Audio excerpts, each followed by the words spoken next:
All right, welcome back. You're watching Standpoint here on Morning Prime, and before we took a short break, we had that story by Alan Ochanda that was to act as an entry to a discussion here as well. Him really bashing that estimate that was read by Ukuri Etanik, saying it is punitive. But also, if you listened keenly, that he is using the same words that were listed by the NCIC.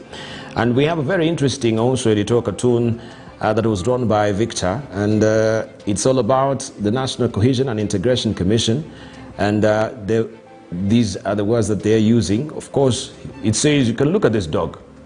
The following words can't be used. And you have the ellipsis there, the words that have been listed. The following words can't be used. That is from the NCIC, and that is Hatupangwengwi, also circumcision. We had also Watajua Hawajui. And you can see the Deputy President has actually defied this as well. Let's just come to Congo Mogini on this particular development, right? And before we go there, also I'm given to understand we're joined by Tandaza Kasim on, of course, from our Mombasa studios as well. Wambaje, habari ya asubuhi. Ramadan Mubarak, salama. Ramadan Mubarak. Vipi Dibaya? Niko salama sana. Thank you for joining us. We shall be hearing from you as well. We've continued the pace from the last hour, but I'm glad that you're joining us just to tell us also the developments that are on ANC as far as nominations are concerned, and a raft of other issues at the end of the day. Karibu sana. Thank you. Asante. Thank you. All right, looking at this particular editorial cartoon, and we have another one also in the Daily Nation as well. We shall be also just beaming that as we continue. He's outwardly defiant, but NCIC, on what basis are they actually listing these words? Because even hate speech in itself, and we've had this discussion, over and over again, there's no ironclad definition of what hate speech is, right? I don't know from the Constitution, you will tell us, because we've also been struggling to know what is hate speech. How then do you, if you take a word like mtajua tujui, isn't that using a pretext, right, as a text, out of context? Yeah, because even if you go to court, they'll tell you, on what context were you using Sipangwengwe? Yeah, was it inflammatory? Was it, causing, can it be described as caustic at the end of the day? Over to you.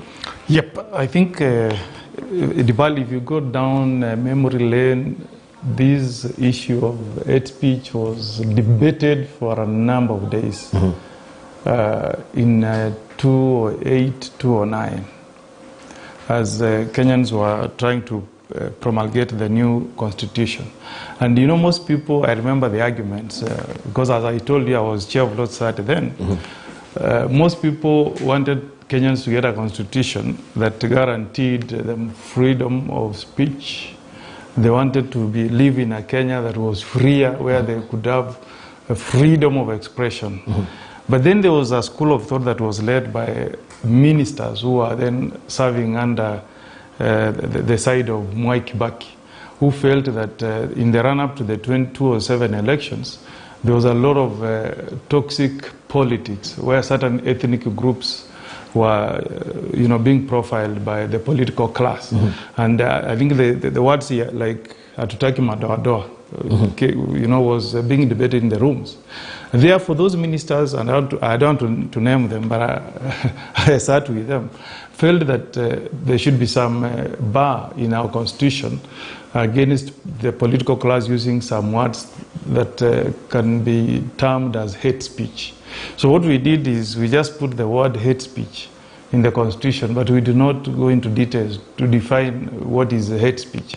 And that has caused us a lot of problems, because you can see what is the name of the chair of NCIC, Reverend Samuel Kobia. The Reverend Samuel Kobia has now come up with a new one. He's even now trying to define the words that are can be classified as being hate speech. I think he's getting it all wrong. If you remember, last 2-3 weeks ago, I was in court when Senator Cherargei was being charged with, I think there are 2 offenses. One was incitement to violence under Section 96, and another one was what they were terming as ethnic contempt, you know, under the NCIC Act.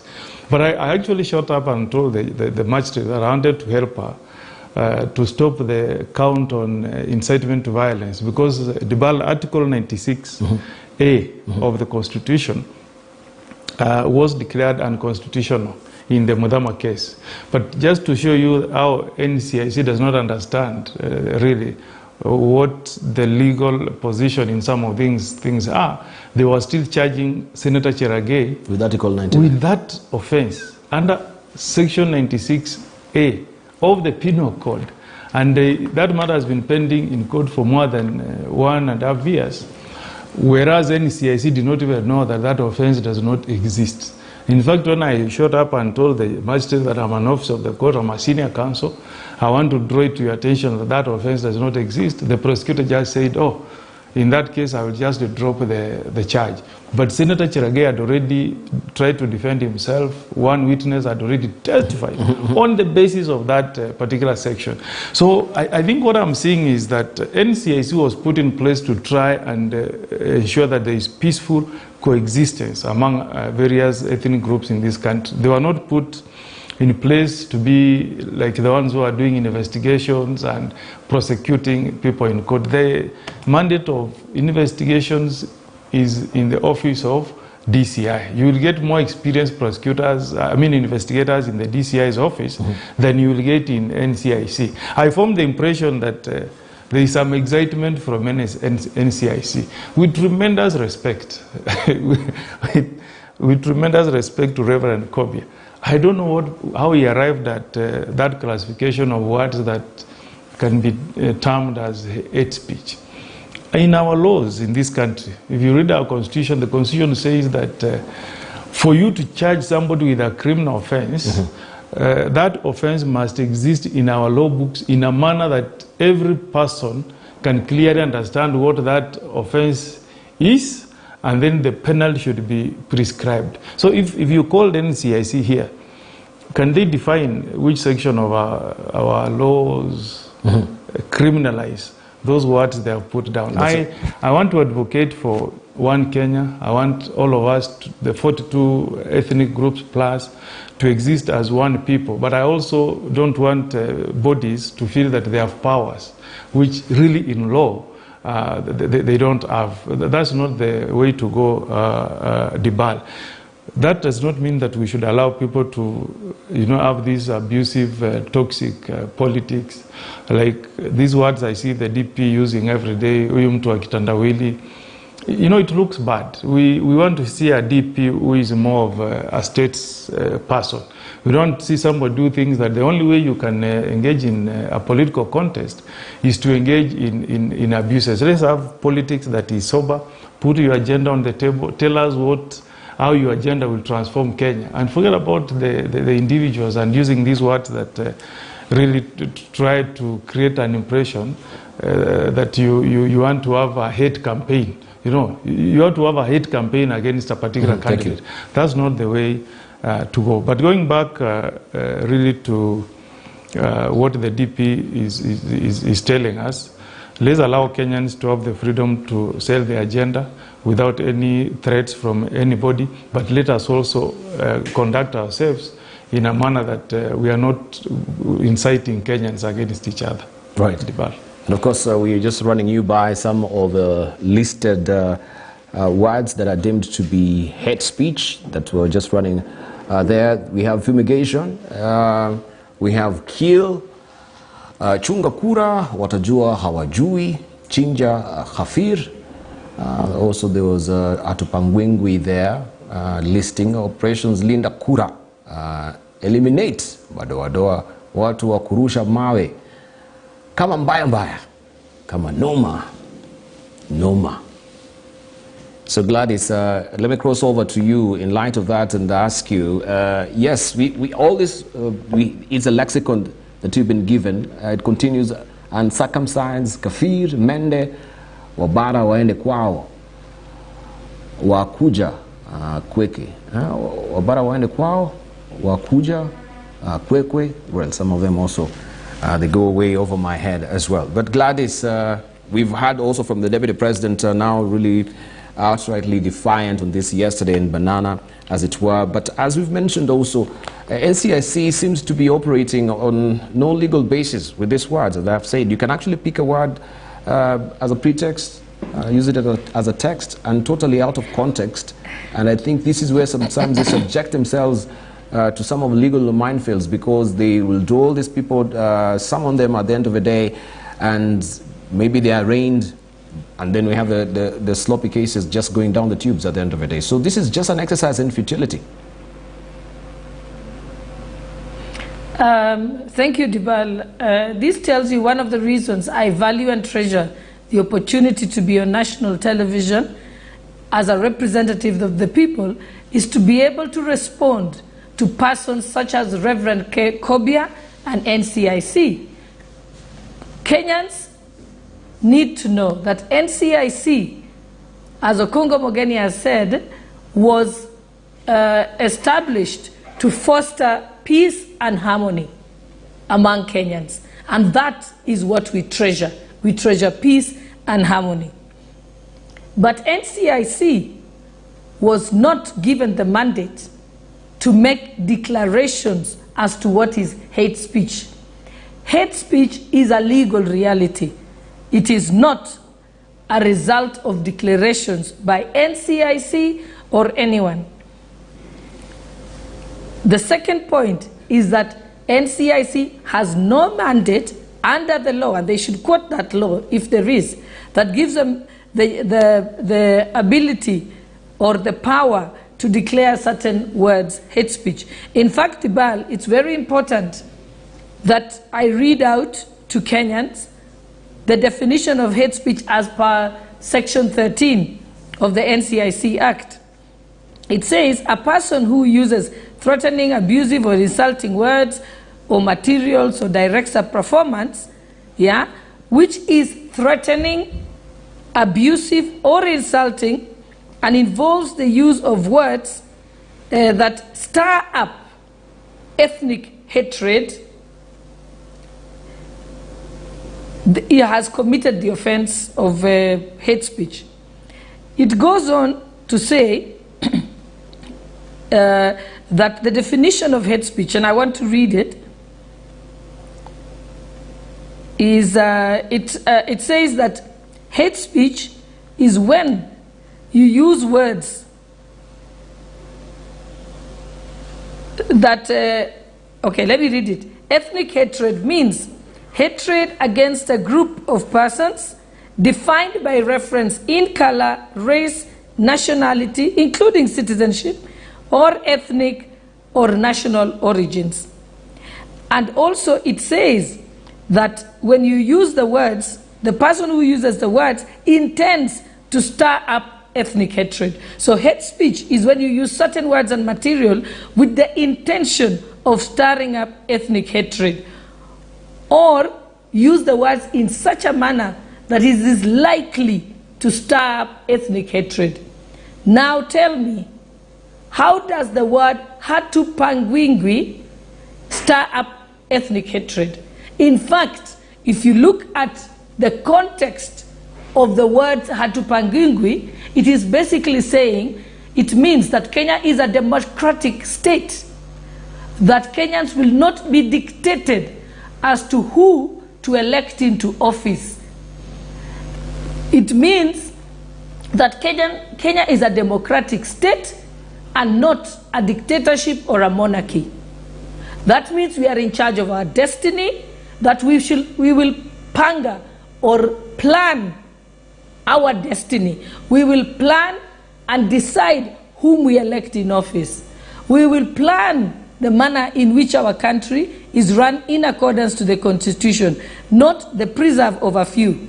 And that is what hatu pangwingwi means. So what NCIC is doing is making declarations which they have no power under law to do, What they should be saying is charging you with the offense of having said things that stir up ethnic hatred, and then put it in the context of which that ethnic hatred has been sparred. So what NCIC is doing at the moment is going on a wild goose chase.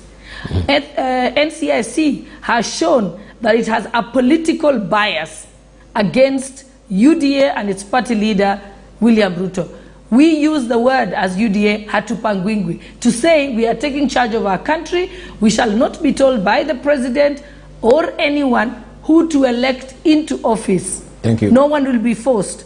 And that is why Uhuru Kenyatta is hard pressed to go and sell the candidature of Raila Odinga, because people had told him, it is not for you to choose for us our leader. It is us to choose. That means hatupangwingwi. Also, look at the words when he's the word that they're saying. For example, what was the other word that he gave? The other words that he's trying to put there. Yes, what we are just saying is that, yes, for example, if we looked at history, people use that word. When President Moi tried to push the candidature of Uhuru Kenyatta in 2002, Kenyans said, utajua haujui. That means we decided, you will now realize it is not you who decides who will be a president. Thank you. You have also seen, it also means that when you think that you know what Kenyans want and can dictate what Kenyan wants, utajua haujui. Thank you. For example, the BBI case. They were told this is going to court, the court is going to declare it unconstitutional. I said that, and I said mutajua hamujui. And that has come to pass. So it is not in any way stirring ethnic hatred. Thank you. And why has he chosen specifically certain words that are being used by a certain political party? Right. So we are in other countries, someone like Reverend Kobia should be asked to resign gracefully from office before he continues to embarrass himself. Thank you, I'm informing Kenyans, use the word. Let Reverend Kobia tell you which offense you have committed. All right, thank you. Let me just cross over. And I will continue to use those words. All right, thank you. Kasim, you've heard also what Gladys is saying in regard to those particular words and looking at the lexicon, but also now she's leaning on her side as well, saying that NCIC is biased because it's cherry picking all these words. But you can see the lexicon there, the listed words. We have also Madoadoa, which has been used by the Right Honorable Raila Odinga. We have Senator Linturi as well, who was arraigned and of course acquitted on that particular note because of lack of evidence at the end of the day. Do you think they're biased from your own assessment? And was this list really warranted at the end of the day? Thank you, Dibal. One, it was not warranted at all, because these are words which have always been there. They're in the dictionary, either in the English version or in the Kiswahili version. These words have always been there. These are words which will always be used from both sides of the political divide, so to speak. And I'm saying this to qualify it with what happened last month with the same word Madoadoa. When it was used by the Kenya Kwanza side, the UDA brigade, people were taken to court because they had used Madoadoa. But what happened when the Right Honorable Raila Amolo Odinga used the same words Madoadoa in a public rally? Nothing happened. I think we were out there calling for him also just to record a statement, let alone even spending a night in the cells the way the others did, but nothing happened. So I will pick it up from what Gladys Shole has actually said, that there is just some outright bias during these times of the campaign, because the same word used by a certain side becomes hate speech, used by the other side, it is a normal word. So this is not the way to go. From the NSA, from the DCI, who actually arraigned these people in court, and in any case, they even make a bad situation worse by trying to profile some other group of politicians versus another one. To me, I think that will also, it might not be hate speech, but actually those are hate actions, because now you are trying to pit one group against the other using the same word. When you profile a word like Mzee wa Vitandawili, this is something which has been used not just in this election, but it has been there even when His Excellency Uhuru Muigai Kenyatta was campaigning in 2017 with his deputy, William Ruto. And it is true. We know certainly that Right Honorable Raila Amolo Odinga ni mzee by every definition of the word. It is also true that he normally uses riddles and people laugh, ni vitendawili. So how those two words now become hate speech, it is really baffling. So my main point here is, one, I don't condone hate speech. Every politician, every leader should avoid hate speech. It's not good for our country. It's not good for this election. It's not good for our economy. But again, the state organs, be it NCIC or the director of DCI or any other state organ, it should handle this campaign period impartially. And that is the time now people will feel that we are going to have a credible election come 9th of August. Otherwise, the way these state organs start handling these elections, it gives an indication that we might not have a free and fair election. And everybody at this point on time, this time we are saying, can we have a free and fair election come 9th of August? And it just doesn't start with 9th of August. It starts from now. It started way back when people started campaigning. So Dibal, for the NCIC, they are out of order because the same words are used on both sides of the, and they have never created hate speech. And even where it has appeared that it's hate speech, they also apply the law discriminatorily. They don't apply it overboard. And we know for law to be respected, it has to act. Kiswahili tunasema sheria niwe ni msumeno. Inakata mbele na nyuma. Whoever touches it is affected. But for this matter, NCIC is out of order, Dibal. All right. If I may just linger on a bit with that and come and never gaze also on your party leader, Musalia Mudavadi. He's been on the spot also or on the campaign trail saying yule mtu wa remote control. Kuna huyu mtu wa vitendawili as well. Yule mtu wa remote control, when in the sphere of democracy that Gladys is really alluding to, that we are a free country and of course this is a democratic country, don't you find yourself, you being also the deputy party leader, that to be very derogatory and reductive of the ANC party leader to say on the podiums? No, sure, Dibal, there's nothing wrong in saying to a remote control because, one, we know what a remote control is. Yeah, it is something that you normally use to control somebody else. Yes. And Dibal, if one then is really aggravated by such a situation, then he has all the other avenues of even going to court. You see, the state organs are there. But the most important thing is when you use such a word, and people understand who that person is. You don't have to qualify it. So it actually means somebody is being controlled from somewhere else.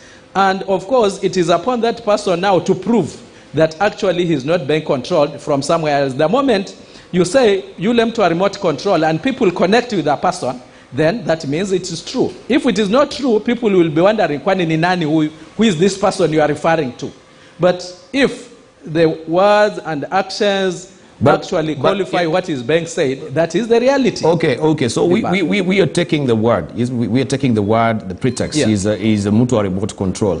What is the context? Yeah. What is the context in this matter? You see, the context in this matter, what we have seen Dibal in this particular election, I will go straight to know that the Right Honorable Raila Amolo Odinga, in the previous elections or in his previous attempts, he's been moving out with a very clear message of his own, you see. But up to this point where I think the main contention here is he's waiting to be given a running mate from Mount Kenya, and they have gone even to qualify. Those who are saying, they have said now it is us who are going to give you your running mate, then certainly you are not in charge. This doesn't need to be hate speech, or it doesn't need to be researched on. All right. There you are. You want the presidency, but you are waiting for somebody to tell you which way to go. That is how a remote control works, Dibal. Thank you, Kasim. Okay, let me come to Okongo Mogini. First of all, why has Raila Odinga not appeared before the NCIC? He's been summoned, and I think also we had Kobia saying the summons still stands. Yes, first Debal, you know, let's first of all be careful not to say the word Madoadoa is not what has been criminalized. Like if somebody went and said today we saw Omogeni on KTN wearing a Madoadoa shirt, there's nothing that can be tantamount to hate speech about that. It's the context in which this can be used. And I began, Debal, by reminding you how this hate speech word found itself in the Constitution. It's because in the run-up to the 2007 elections, this word was used a lot in some parts of this country, more especially in Rift Valley. So people, those who push for it in the Constitution want to ensure that a situation like that does not recur. And Debal, if you live in Kenya, you know that we lost lives in Rift Valley. People died. And that's why that word hate speech was put in our Constitution. If you go to Rwanda, you know that profiling ethnic groups caused about 1 million people to die in Rwanda. So I agree with my good friend Giladi Sholei and our friend from Mombasa that not every word should be criminalized, but there are words that can steer ethnic hatred and that can lead to loss of lives, which we should be very careful not to use. Number two, this idea of you know, using words in a very derogatory manner against certain candidates, that's not the way you engage in sober campaigns. That should be discouraged. And I hope that the victims can own up and come out as statesmen and women and say that I think this is not right, we will not use these words going forward. Going back to the matter of Right Honorable Raila Odinga, I must confess that I'm not privy to the summons that were allegedly issued, but the word Madoadoa becomes hate speech in the context within which it is used. Okay? I heard you telling us, and I think I read in the newspaper, that even Senator Linturi was taken to court and then he was released. Maybe Reverend Kobe has been advised and told, don't pursue these summons because the context in which Right Honorable Raila Odinga used that word cannot be tantamount to hate speech. And at times we should not waste a lot of time, Debal. If on the face of it you can evaluate a statement and classify it as one that does not amount to hate speech. Thank you. Yeah. So if that is the situation, why bother summoning Raila Odinga? If you have arrived at that conclusion that indeed looking at what he said, in the context he said the words, they are not tantamount to hate speech. Thank you. Yeah. All right, lastly, as we're closing up on it, and I think also this editorial cartoon by Victor is very telling. If you may just have it there, then we close up with it. Because NCIC also have been seeking prosecutorial powers. They're saying, oh, you know, we cannot do so much because we cannot prosecute. And you can see this old dog that has, you know, this, what do you normally call this teeth? I can't remember the word. We can see it's fallen down there, and it's on a leash. They are a toothless dog at the end of the day who cannot really bite. And that's why you can see how they're also lisping with their words. The following words can't be used at the end of the day. So if they were given prosecutorial powers at the end of the day, and we have such cases of what they're listing in their lexicons to be the thing they will be subjecting those culprits to, don't you think then that also will be a very sloppy work from NCIC? Because where will it go at the end of the day? Why should they be given prosecutorial powers? I think now what they're showing is even that prosecutorial powers should not even be afforded them at the end of the day. Gladys, briefly we wind up on it. Yes, Debal, Reverend Kobia and NCIC need to know that Section 13 of the NCIC Act defines what is hate speech, and the operative words are it intends words that is used with the intention of stirring ethnic hatred or likely to stir ethnic hatred. That is the definition, and the operative words are likely or intends to stir up ethnic hatred.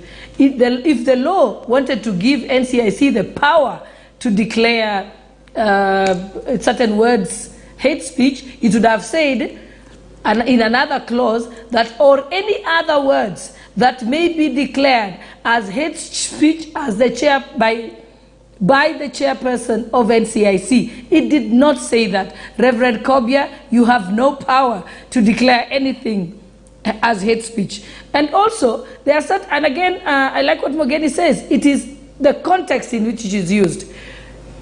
For example, when you say, yule jamaa wa vitendawili, it is not hate speech. It's not trying to stir up ethnic hatred against any ethnic community, citizens, or people of a certain color. It is basically describing Raila Odinga. Raila Odinga is famous for getting up on the stage and saying, Kitendawili. Then the crowd say, Tega. Then he says the Kitendawili. That is not a derogatory word. It is what he does. Similarly, some people will say, yule mama wakili shupavu anakuanga TV. That's not hate speech. It's describing me. I'm a lawyer, a formidable one, and I appear on TV. My opponents in Wasingishu, some of them refer to me as yule mama wa TV. That is not hate speech. They're basically describing what they want to perceive me as. And the truth is, I do appear on TV to represent the voice of the people of Wasingishu. I won't consider that as hate speech, but if Reverend Kobia wants to declare yule mtu wa vitendawili to be hate speech, he may as well declare the use of the word in Wasingishu, yule mama wa TV, as hate speech then. Right. So come on, NCIC should stop wasting public resources and look at what the law says. Thank you. The cartoon shows that NCIC is a toothless dog and that they need prosecutorial powers if they cannot even understand a definition of one section, Section 13 of the NCIC Act, that defines hate speech. God forbid what they can do should we give them the opportunity to prosecute. They have not shown any maturity that warrants increase of powers on their part. In fact, they have snatched powers that the Constitution has not, and the Lord has not donated to them. That's the reality. All right, so NCIC must be rethink, and in fact, I urge all Kenyans to repeat those words in the correct context. They are not hate speech. And Reverend Kobia won't know what to do.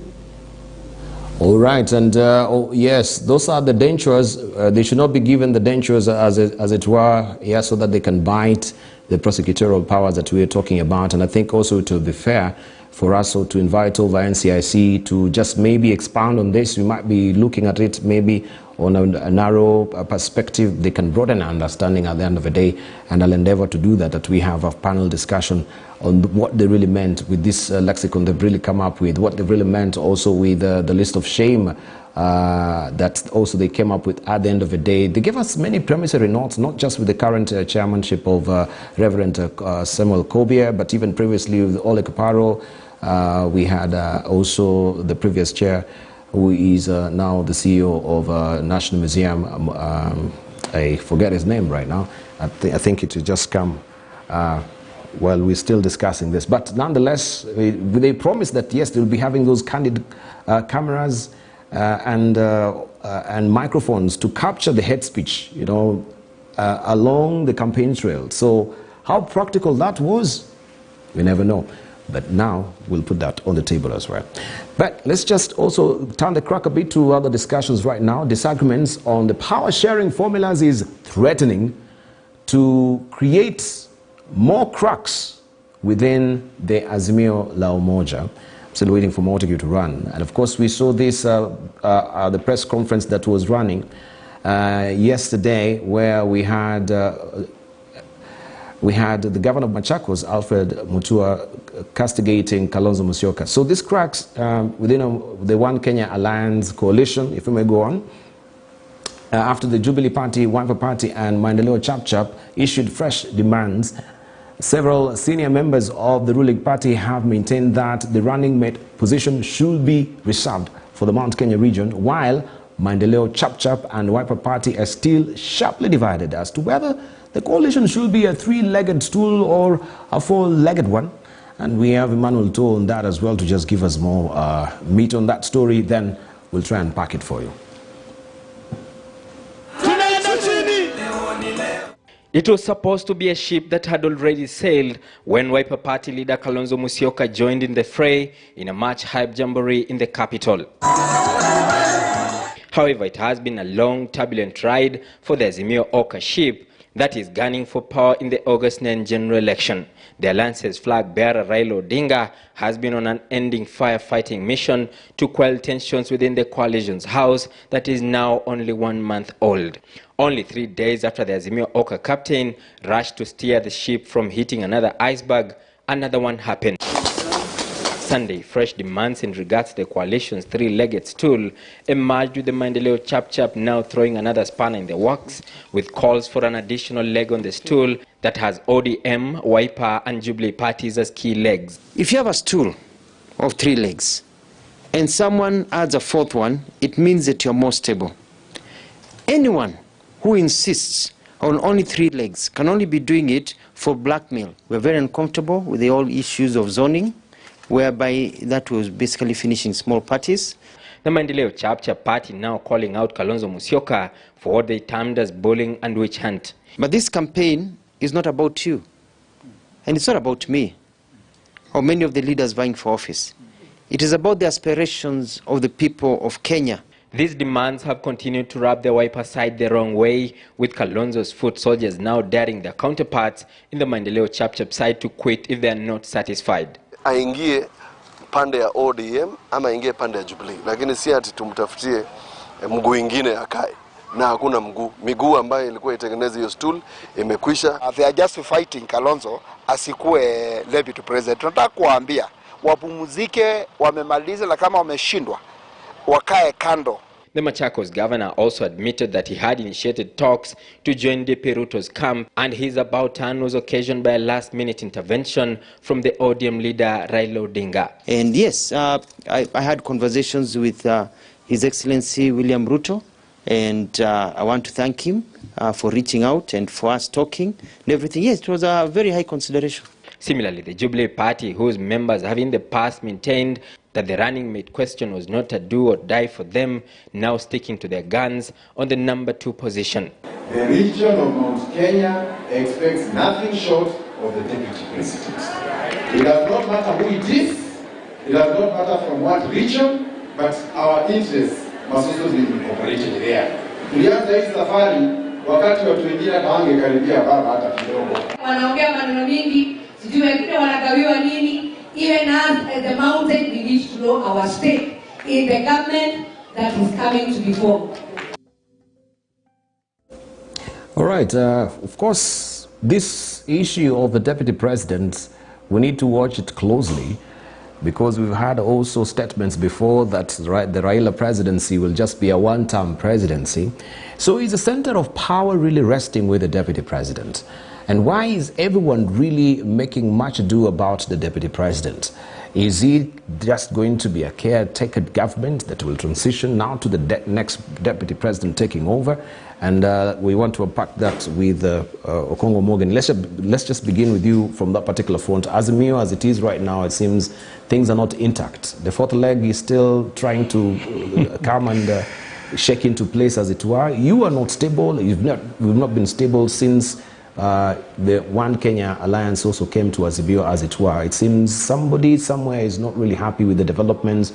There have been very covert meetings in State House, so we are given to understand. Some documents have been signed, and even without perusing what's the content of these documents at the end of the day. And I'll wonder, you as, you know, an adult, how would you then append your signature to a document that is not, you're not privy to the content? No one is really shoehorning you to sign this document unless you're really under the gun to sign the documents. Yeah, you know, Dibal, things normally happen in the run-up to elections. Many things. I want to recall, was it 2002? I think 2013, when we all read in the newspapers that Musalia Mudavadi was going to be the presidential candidate, and that Uhuru Kenyatta at that time had agreed to support his candidature. Then I think there was that statement that the Malimoni happened. Sijui shetani alitokea wapi. And finally we had Uhuru running as a presidential candidate. So in the run-up to elections, there is always a lot of friction. And let's not single out Azimio. You have seen even the debates in one Kenya. Is it called Kenya Kwanza? The Kenya Kwanza Alliance. Initially, we thought Musalia Mudavadi was going to be the running mate.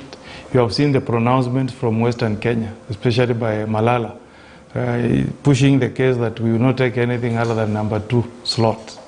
You have seen from Central Kenya, the likes of Gachagua are saying number 2 slot must be a preserve of Mount Kenya region. And now leaking nobody else. So you will expect this friction to continue. And even after the running mate is named by either of the coalition, there are some people who will be left a bit dissatisfied. But I think let us wake up to the reality of our times. The way we crafted our Constitution 2010, we only have 2 senior positions in any coalition or in any political party. That one of the president and his running mate. And you may want to ask why people want to really dash for this position of DP. If you read Article 147, Deputy President is the principal assistant to the president of the country. You are a doorstep away from being the president of a country.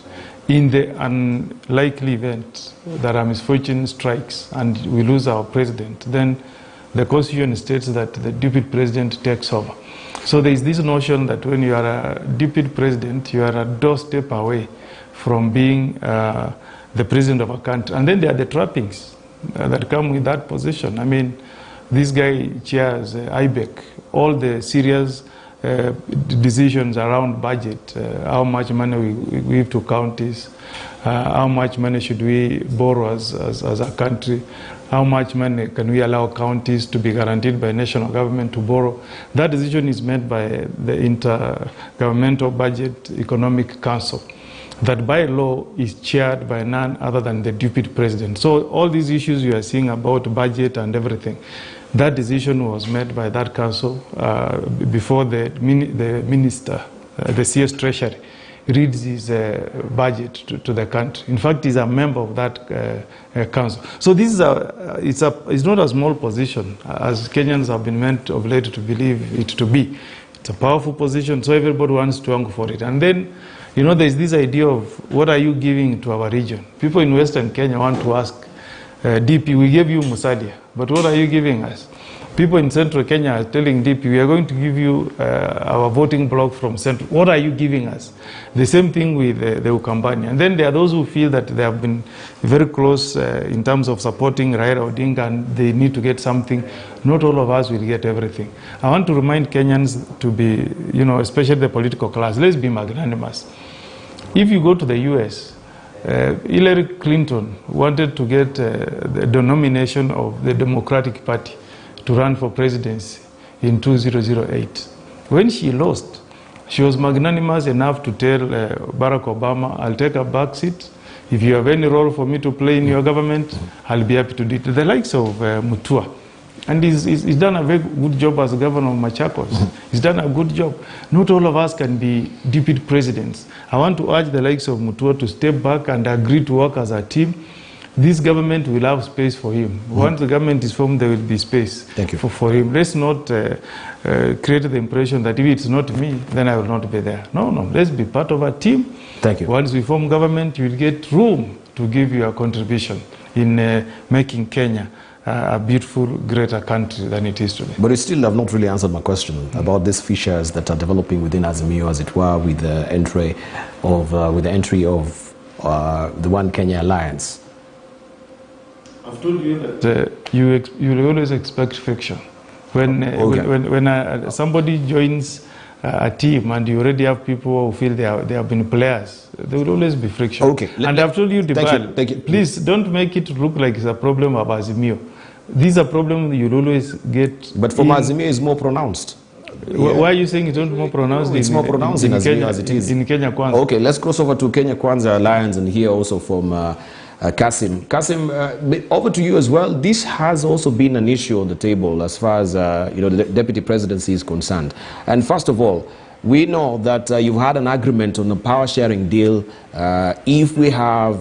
Should we have, a president to be that William Ruto settling in power, that is it 30% of the government's functionaries will go to Kenya Kwanza principles, as it were. So there'll be a sharing of the power. But my question to you this morning is, first of all, on what legal framework do we have the Kenya Kwanza alliance operating on? We've not seen any appending of signatures anywhere. We've not seen any document that has been deposited with the register of political parties. Well, did that particular day, which was meant to be April the 9th, elapsed as far as depositing this instrument or the deed of agreement is concerned with the register of political parties? So what legal standing do you have, or is Kenya Kwanza predicated on, first of all, even before you share these parties or this particular power sharing agreement? Thank you, Dibal. On the issue of coalitions, remember, we've had coalitions before, post and pre, which that created the birth of NASA and even Jubilee and whatever. In the amendment that we did last year, the political parties amendment, we simply added that a coalition can be a political party. So you can have Kenya Kwanza political party or Kenya Kwanza as a coalition of parties. And for this one, my party leader, His Excellency Honorable Musalia Mudavadi, has been very clear that as Kenya Kwanza, we are not going to transform into a political party, but will remain as a coalition of parties. When it came to the 9th of April, it was a timeline for coalitions which would want to exist as political parties.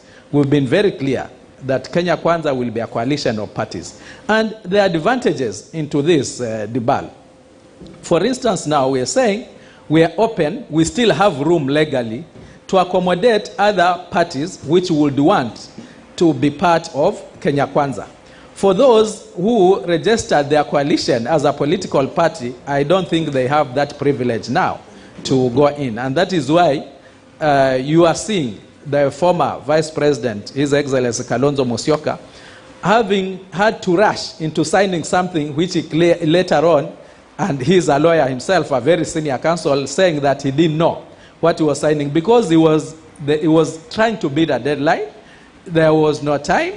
Somehow nothing was offered to him, but simply told, if you don't sign now, then you can't belong to us. His Excellency Kalonzo Musyoka, we've been with him together in the Kenya Kwanza before our party, that is ANC, joined with the UDA and Ford Kenya. We were together with him.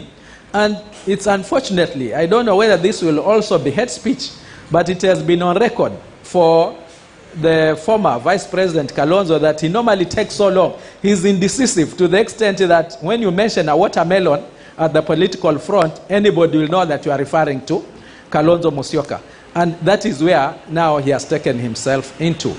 But probably they need to consult our party leader, Musalia Mudavadi, because on the point of sharing power, he's been very categorical that he is in a coalition for the betterment of this country, for the better economy of this country, for everybody. It's not about what he is going to get himself as Musalia Mudavadi. I agree on Mugeni, his sentiment when he said probably everybody thought that Musalia Mudavadi joining UDA, then he was going to be offered the running mate position. But he himself has been very categorical, and that's, I think, what we should call statesmanship of the highest order, leadership, that is saying it's not about me. It's about what we can offer this country in terms of how best we are going to run this economy. So the others, I think they should consult Musalia. So to us, even me as a deputy party leader, I'm not worried in UDA whether we're going to get 30% or 10%. One, let's have Kenya Kwanza government. Let's have Ruto, the president of this country. Let's implement our policies, which we are harmonizing to run this country better. I think that should be the concern of everybody in this But this of point a concern time. also too should be the fact that you don't have any. What is this coalition really pegged on? Do you have any legal documents that you can say you're a coalition? Even if you talk about the 30 and the sharing of the deals, where is the document? Of course, this is work in progress, and we are not in a hurry. As I've said, when it comes to coalition of parties, then we are not time-bound by the 9th of April that you are referring to. You see, there is still time to deposit these documents, and I think it's 3 months to the election, if I'm to be specific. I think for coalitions, the deed or the documents deposited with the registrar of political parties is 3 months for the election. So this one, I can assure you, it will be deposited. It is there. It's work in progress. We need to harmonize our policies. And I can assure you there will be no rush. We are not going to be caught off guard in terms of the timelines. But yes, we are going to have Kenya Kwanza as a coalition of parties. I think that's where the difference comes in. And for that one to be deposited, we still have time.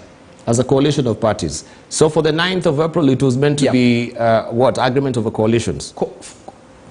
Coalition, for the 9th of April, it was coalition of parties registering that coalition as a political party. So it means now, for the other side, they can actually have candidates running on Azimio, whatever, as a political party. In coalition of parties, then we run on our independent parties, but of course it is also recognized in law that we are going to have our votes going to our presidential candidate. Thank you. So we are not going to be caught on why we are campaigning for another candidate. No, we are in that coalition. Right. That is the difference. So it just comes automatically that the deputy president will run as an UDA candidate, but as a Kenya Kwanza presidential candidate. So all the other affiliate parties will be voting for that presidential candidate. Right, thank you. Let me just cross over to Gladys and just ask Gladys this simple question. Gladys, we've heard also from the deputy president saying that he has not given up on Kalonzo as yet, even if he's joined the Azimio la Umoja One Kenya Alliance. He's particularly intent on him. Is there any conversation ongoing? We've heard also from Governor Mutua saying, yes, the deputy president has been holding court with some of them at the end of the day. Are you still particularly interested in Kalonzo Musyoka joining the Kenya Kwanza Alliance? Are there any conversations? Okay, I think Dibala won't discuss any details or confirmations of what meetings are going on. But what I can confirm is that our law has always allowed political parties to enter into coalitions. The recent political law amendment the political parties amendment bill that went through Parliament and became law does allow a more finer system of coalition of parties, that the coalition of parties can then now become a political party. That was the addition to the law. And we know, if you look at history, around this season of the political cycle or the electoral cycle, you will always find that coalitions are being negotiated. Any astute party leader or politician, particularly one who's running as a candidate in the presidential race, the biggest thing they do around this season is entering into a pre-election coalitions with other political parties. Those formations are normal, historically have existed, and that is what does go on. So it's nothing unusual in our electoral cycle. Thank you. It has happened in most political seasons such as this. Thank you, Gladys. All right, 10 seconds for you to wind up. Senior Counsel, also Gladys Bostrole, 10 seconds for you, and Bona Kasim as well, 10 seconds for you. Very briefly, I know you can say a lot in 10 seconds. There's nothing I can It's say. a one-liner. Yeah, it's a one-liner to wish Kenyans a happy Easter. Yeah. Thank you. Happy Easter. That is the Congo Morgan wishing Kenyans happy Easter. Gladys, your 10 seconds. I wish Kenyans a happy Easter, and I also wish members of UDA as peaceful and fulfilling and efficient party primaries. Right, thank you. Thank you. Kasim. Very well, my 10 seconds. Let's have Kenya as one. Let's have a peaceful country. Under whatever circumstances as leaders, let's have a peaceful country. People can enjoy their Ramadan, they can enjoy their Easter, they can enjoy anything once there is peace. All the other things will come after we have peace. So as leaders, please, let's preach peace. All right, thank you very much.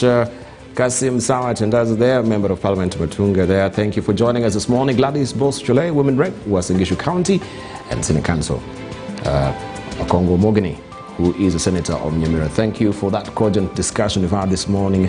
Very riveting discussion and insightful. Thank you also for your valid company.